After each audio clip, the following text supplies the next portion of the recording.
Well, howdy, everybody. This is Mike Green with Keller Williams. Today's Business Spotlight. We're targeting Adrienne Dobson, who's Artistic Director for the theater company. And again, the purpose of these Business Spotlights is to try and highlight good people, good businesses, in this case, a nonprofit, which we hadn't talked about nonprofits recently, and how they're being affected. And the theaters, as you know, are closed, and it could be a while. And the theater company is a nonprofit and it's a local theater. So Adrienne, why don't you tell us about yourself, tell us about the theater and what's going on over there. Yeah, my name is Adrienne Dobson, again, Artistic Director at the theater company. We are a community theater that specializes in musicals. So typically we run August or July to August. We do 6 or 7 musicals every year, things like Matilda, things like Little Shop of Horrors we just did. And we also do kids workshops. Well, we used to do kids workshops every summer with a lot of our local youth putting on big shows. And right now, we are at a standstill. Right now. Yeah. Right now, we're pretty much closed. We were really lucky to finish our run of Little Shop of Horrors right before, everything started shutting down. So we were really lucky to be able to finish that show. A lot of theaters basically had to stop mid-run or sometimes before shows even opened.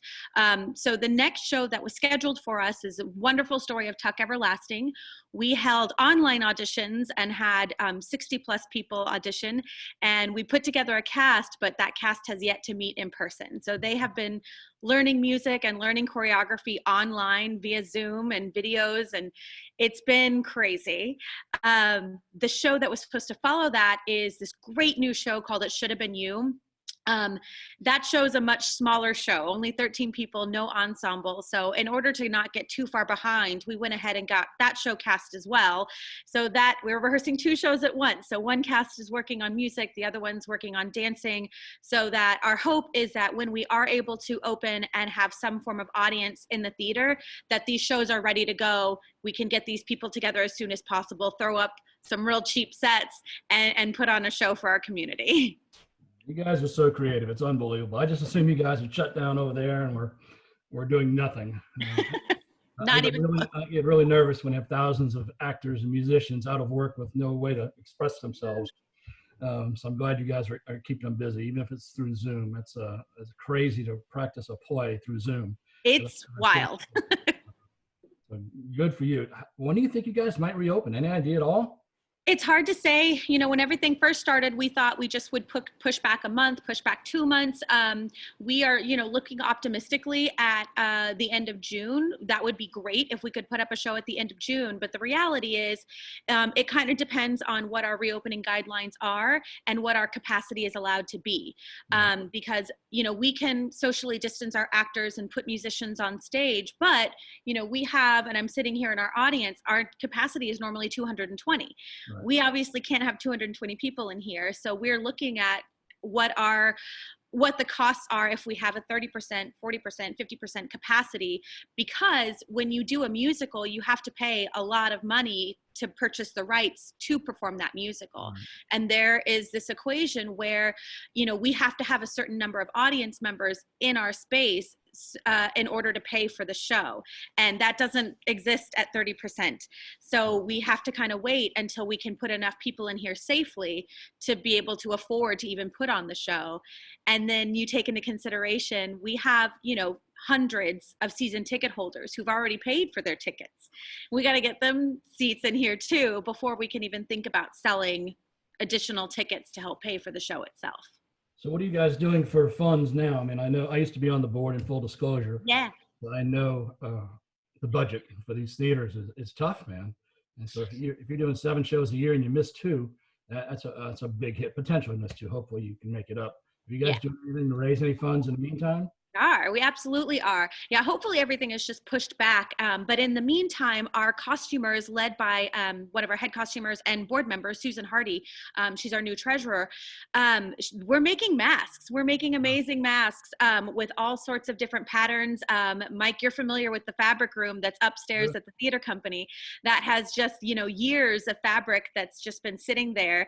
So we are taking all of that and we're making masks that have this really cool inside pocket for coffee filters, you can go to theatercompany.com/masks, fill out a form, purchase as many as you'd like for your family, and we'll have them for you here, because mask wearing is going to be with us for a while, and we want to make sure that we have a lot for our audience. You know, if our audience is required to wear masks when they come in, we're going to have them ready for you.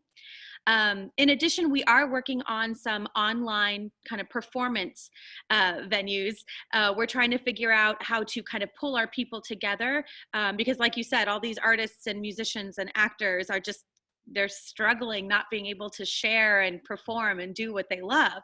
So something we started at the top of the quarantine was TTC Cameos. If you're familiar with the website Cameo, you can go on, pay some money, and your favorite celebrity, pop star, reality star, whatever, will send you a personalized video.